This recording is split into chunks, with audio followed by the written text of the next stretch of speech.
Moving on to our next part in quick hits, we got the Suns versus Lakers from Tuesday night, and Suns won this game, moving on to 11-6, and the Lakers moving to 5-11. Let's start off with Anthony Davis, who is having probably, I would say, the best stretch as a Laker in his tenure there in LA. Over the last 4 games, 35.5 points per game, 18.3 rebounds, 2.5 blocks, 2.3 steals, 2 assisted games on 62% from the field and 90% from the free throw line. This guy is a monster, and this is the guy that I've always said, even when he was in New Orleans, I was like, yo, this guy's a top 3 player in the game just because of his versatility on both sides of the ball. His ability to knock down shots, especially, of course, not from 3 in his Lakers tenure. But overall, I thought he was going to be a defensive savant, and then his offensive game just took off, and his ability to carry an offense and be dominant on the inside and show those dunks, those finishes, the fire that's there in him on that side of the ball. I'm like, Anthony Davis is that caliber of player, and I thought he was top 3 in the game during his time in New Orleans. It's just that he played in a small market, didn't have a lot of playoff success, and all these things that people didn't see or didn't want to see, and they were like, he's there, but he's not real in that case. You know what I mean? And it's just like, to see it, even though it's in the Lakers uniform, and I hate the Lakers, of course, but to see him perform at that level, it's like, damn, he's one of the best players in the NBA when he's healthy, when he's able to go. He had a couple scares there with his hand, his left wrist. I think he fell on Devin Booker and hit his elbow, or whatever the case may be, and had a problem there. He fell down again on his back at one point in the game. But when he's standing upright and when he's able to give it a go and when he's able to be on, you see the numbers below. He's able to produce at a high level. Even when he was in the bubble, I'm like, it's not like this. So, and that was his best season as a Laker here. But seeing his presence on the inside, his ability to affect the game on both sides of the ball and play at that high of a level, especially on the defensive end, to get, I think he had 35, 21, and 5 blocks and 5 steals. I think he's the first guy with that. Those numbers in the game, and to do that shows his versatility, shows how much impact he has on the floor. And he's been playing well. Russell Westbrook has been playing well. And you're just wondering how this is going to look when LeBron comes back. They're 5-11. The West is wide open. I mean, the Suns are first in the conference at 11-6. I think they're followed up by the Nuggets and Pelicans at 11-7 apiece.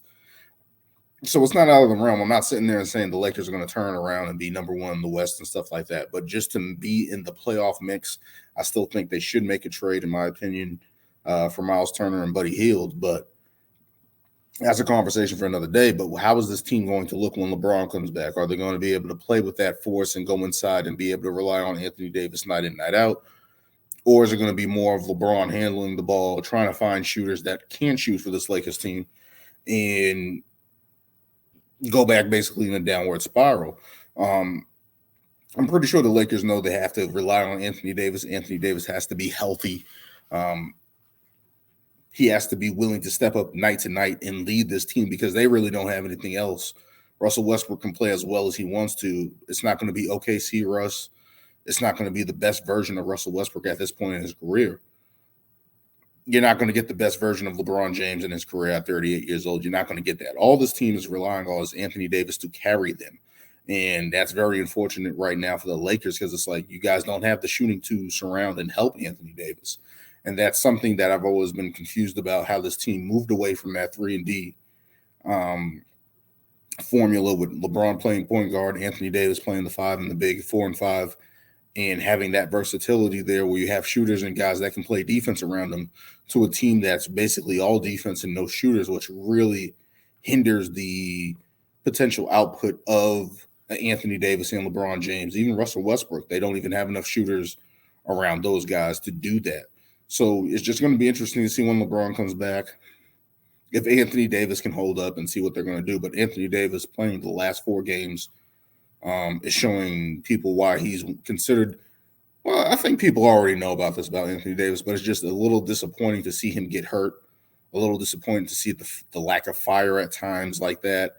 in terms of producing and being that dominant, because he should be a number one guy at this point in his career. And he's kind of played like a 1B, like he can do it, but it's kind of like playing off of LeBron and stuff like that. But in order for the Lakers to have any success, any type of light at the end of the tunnel, they have to go through Anthony Davis, and Anthony Davis has to play at a high level. Moving on, I'm disappointed in Deandre Ayton so far this season.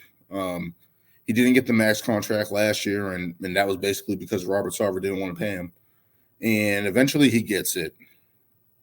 And to come into this season, I understand people are saying that he needs to demand the ball and stuff like that. And it's like I've came into the season saying, hey, maybe they're not using him right. Maybe they're not going to him as a number one guy. But when you have Devin Booker playing the way he is, basically averaging nearly 30 points a game and playing as efficiently and as lights out as he's been playing this so far this season, and as capable he is in his career, we've seen his scoring ability.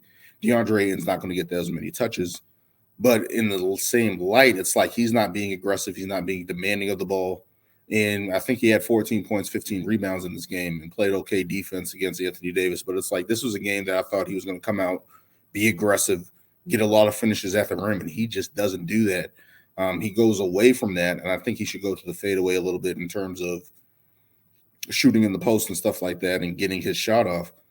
But overall, it's just a lackluster performance. Yes, he has his numbers, but it's like, is it leading to anything? He's only getting 14 points and 8 rebounds on the season. It's like you got to be a 20-10 guy for the Suns team to take off the next level. Of course, Mikal Bridges has been phenomenal this season. I think he's 47% from three, 16 points a game, but he's really stepped it up, being efficient, being a workhorse on defense. And Cam Johnson, of course, unfortunately, he's out with injury. Chris Paul's out right now. And it's just like you figured that Deandre Ayton would be looking to get his touches, looking to be aggressive on the glass, looking to take over games, be physical, put the defense in foul trouble, stuff like that, and just be a man down there in the paint. And time again, I'm being disappointed. And it's kind of like I'm about to get off the bandwagon for Deandre Ayton and hoping that he's going to turn the corner, because I understand that even when Chris Paul is there, he's still the same guy. He's not being aggressive. He's not finishing at the rim. He's not dunking, especially he's not being a physical post presence, which I think he should be and can be, especially coming out of Arizona. I thought he was going to be that dominant and with a little shooter's touch. But he has basically faded away a little bit and not being demanding, not being that force that I thought he was going to be. And that's unfortunate for Phoenix, because it's like they're getting all this production out of their guys off the bench. I forgot the guy that was shooting the lights out for them. I forgot the other. I'm sorry. The big center Landale for them. Cameron Payne, I think they should upgrade at point guard, but Cameron Payne's playing the high usage rate. He's not used to that. He's holding his own there. But the Suns are getting production from everywhere, and it's just like where you're thinking Deandre Ayton's going to take the next step, and he showed that time in his career where he can get nearly 20 points a game, nearly 10 rebounds a game, and it's like we've not seen that level of productivity from this guy that should be doing that for the Suns team. And to speak on the Suns, they're 4-3 without Chris Paul now, and they're staying afloat without him. And it's just like, are they going to be able to continue to do that going forward? I think they're first in the West right now. But going forward, I think they need more out of Deandre Ayton. Mikal Bridges is playing great. And what are they going to do with that Jay Crowder situation? Because Cam Johnson is hurt. He's going to be out, I believe, another couple of weeks, I think 1 or 2 months, they said. So he's going to be out until at least late December, January. And you're just like, okay, so where are they going to get that other production? They're patchworking it right now with a bunch of young guys and the guys off the bench. But it's like Jay Crowder's basically a lost rotation player that they could be using. People have tied them to Atlanta and Cleveland and Miami. And it's like, well, you're looking at those pieces that they can get back. Some of those pieces can help right now. And I'm like, are they going to be able to trade him? Are they going to be able to get something back for him in this time without Chris Paul, without Cam Johnson? How is that going to be looking for the Suns? But I think ultimately they need Devin Booker and Deandre Ayton to be their two best players right now. And right now it's been Devin Booker and Mikal Bridges, which is not a problem because Mikal Bridges is stepping up, really knocking down the three ball and playing great defense. But in terms of being a game changer, I think DeAndre Ayton still has to be that guy, second guy for the Phoenix Suns to see them, one, stay afloat, and two, see if they can rebound after blowing that semifinals playoff matchup last year against the Mavericks. Can they be able to take that next step? Can they be able to get to the Western Conference Finals and get back to the finals again? The West is open as much as it is. Denver stands in their way. I think Memphis is right there with them. The Pelicans, if everything's on the right, hitting on the right cylinders, they are there.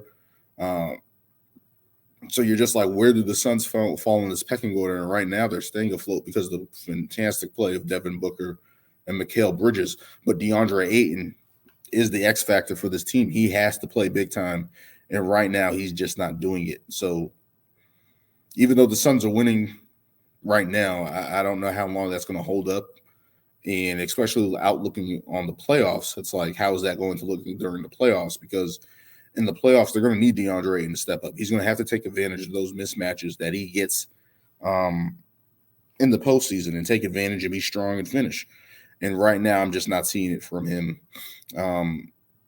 Two franchises going potentially two different directions, especially with the Suns, because it's like Chris Paul's getting older. We don't know how long he's going to play, probably a year. After this, I think you're wondering where LeBron is. The two 38-year-old guys are playing this late into their careers, and it's just like you're wondering what's next for these two teams because it can go either way right now. And I think the Suns for the Suns, it really depends on DeAndre Ayton. For the Lakers, it depends on Anthony Davis and if they can add some shooters around them. But it's going to be interesting to see these two teams continue.